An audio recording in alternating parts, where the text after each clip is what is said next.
Hi guys and அஸ்ஸலாமு அலைக்கும். Welcome to HSTay media. நான் ரொம்ப நாளாக நினச்சிட்டு இருந்தது தான் லாங் வீடியோ ஒன்று போடணுமென்று. அதோட இன்னைக்கு ரொம்பவுமே டேஸ்டான ஹெல்த்தியான அட ரெசிபியோட உங்களை சந்திக்கிறேன். வாங்க இப்போ ரெசிபி எப்படி செய்யலான்னு பார்க்கலாம். 500 கிராம் மைதா மாக்கு, 350 கிராம் சுகர் எடுத்தா போதும். அதோட 150 கிராம் பட்டரும் 4 முட்டையும் எடுத்துக்கிறேங்க. முட்டையிட வெடுல் வாசம் இல்லாம இருக்கிறதுக்காக எசன்ஸ் இல்லாட்டி ஏலக்காய் சேர்க்கலாம். நான் இப்போ ஏலக்காய் எடுத்திருக்கேங்க. நான் ஏற்கனவே எடுத்து வச்சு சீனி கொஞ்சமும் ஏலக்காயை மிக்ஸ் பண்ணி பிளெண்ட் பண்ண போறேங்க. ஏலக்காயை கொஞ்சம் வறுத்து எடுத்து அப்புறமா மிக்ஸ் பண்ணி பிளெண்ட் பண்ணா ஈஸியா பிளெண்ட் ஆயிருங்க. நான் எடுத்துக்கிட்ட சுகர் அளவு பாத்தீங்கன்னா நார்மலா எல்லாருமே சாப்பிடக்கூடிய அளவுக்கு மாதிரி எடுத்திருக்கேன். இல்லைன்னா கொஞ்சம் சுகர் கூட சாப்பிடுவேன் அப்படின்னா 400 கிராமா எடுங்க. இப்போ பிளெண்ட் பண்ண சுகரை அரைச்சு எடுத்துடுவோம். அடுத்ததா மைதா மாவையும் அரைச்சு வச்சிடுவோம். இப்போ பாத்தீங்கன்னா காய்ஸ், நம்ம ரெசிபிக்கு தேவையான எல்லா திங்ஸையும் ரெடி பண்ணி வச்சிட்டோம். இப்போ உங்ககிட்ட ஹேண்ட் பீட்டர் இருந்துச்சுன்னா அதால பீட் பண்ணலாம். இல்லைன்னா கையால நல்லா அடிச்சு மிக்ஸ் பண்ணாலும் ஓகே. எனக்கிட்ட ஹேண்ட் பீட்டர் இருக்கிறதுன்றதால அதனால நான் மிக்ஸ் பண்றேன்.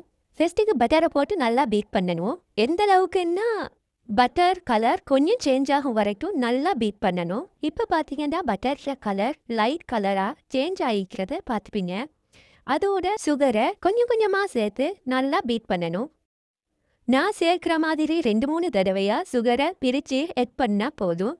நாங்கள் இதுக்கு சுகர் அண்ட் ஏலக்காய் போட்டு பிளெண்ட் பண்ணோம் இல்லையா, அந்த மிக்சரை இப்போ இதோட சேர்த்து மிக்ஸ் பண்ணுவோம். நான் சொல்கிற எல்லா திங்ஸையும் கொஞ்சம் கொஞ்சமாக போட்டு 15 அல்லது 20 நிமிஷம் நல்லா பீட் பண்ணால் போதுங்க.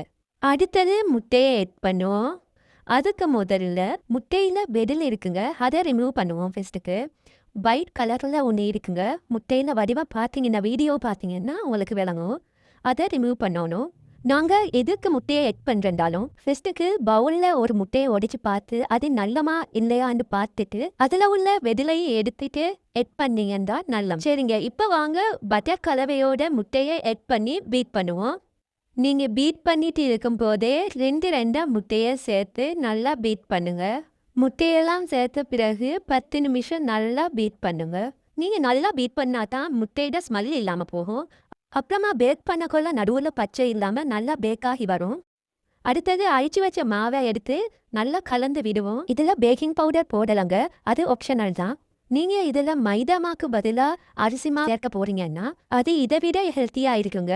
ஆனால் அளவுகள் மாறுங்க. உங்களுக்கு அதோட அளவுகள் வேணுமெண்டா கமெண்ட்ல சொல்லுங்க. வாங்க இப்போ மைதா மாவை கொஞ்சம் கொஞ்சமாக மிக்ஸ் பண்ணலாம். நான் மிக்ஸ் பண்ணுற மாதிரி நல்லா ஸ்பெச்சுலாவால் மிக்ஸ் பண்ணுங்க. நீங்கள் பிகினஸாக இருந்தீங்கன்னா நம்ம சேனலை ஃபாலோ பண்ணி வச்சுக்கோங்க. நான் போடுற ஒவ்வொரு வீடியோஸ்லேயும் உங்கள் டவுட்டை கேட்கலாம். கண்டிப்பாக அதுக்கு நான் ஆன்சர் பண்ணுவேங்க. நீங்கள் ஃபாலோ பண்ணி வச்சிருந்தா தாங்க நான் போடுற ஒவ்வொரு வீடியோஸும் உங்களுக்கு நோட்டிஃபிகேஷன் வருங்க. நல்லா மாவை மிக்ஸ் பண்ண பிறகு 3 டேபிள் ஸ்பூன் வாட்டர் கொஞ்சம் சேர்ப்போங்க. இப்போ நான் மிக்ஸ் பண்ணுற மாதிரியே நல்லா மிக்ஸ் பண்ணுங்க. இப்போ பார்த்தீங்கன்னா ஸ்டவ்க்கு மேலால் தோசை சட்டி வச்சுருக்கேன். தோசை சட்டிக்கு மேலே தான் அடை சட்டியை வச்சுருக்கேன். ஏன்னா அடைக்கு ஏற்ற மாதிரி ஹீட் கிடைக்குங்க. விறகடுப்பு வச்சிருக்கிறவங்க அதில் ட்ரை பண்ணலாம். எங்ககிட்ட விறகடுப்பு இல்லாததால நான் இதை ட்ரை பண்ணேங்க. இப்போ பார்த்தீங்கன்னா ஃப்ரெண்ட்ஸ், ஒரு பக்கம் நல்லா வெந்திருக்கு. இப்போ அடுத்த பக்கம் புரட்டி மூடி விட்டுடலாம். இப்போ வீடியோவில் பார்க்கும்போதே உங்களுக்கு விளங்குங்க, நல்ல சாஃப்டான நல்ல ஹெல்த்தியான ஈவினிங் சின்ன பசிக்கும் மார்னிங் டிஃபனு கூட எங்கள் பசங்க ஸ்கூலுக்கு கொண்டு போய் சாப்பிடுவாங்க. கண்டிப்பாக ட்ரை பண்ணி பாருங்க. வீட்டில் உள்ள குட்டீஸுக்கு ரொம்பவும் பிடிக்கும். மீண்டும் அடுத்த ரெசிபியில் அடுத்த வீடியோவில் சந்திக்கும் வரை உங்களிடமிருந்து விடை பெறுகிறேன். டாடா, பாய்.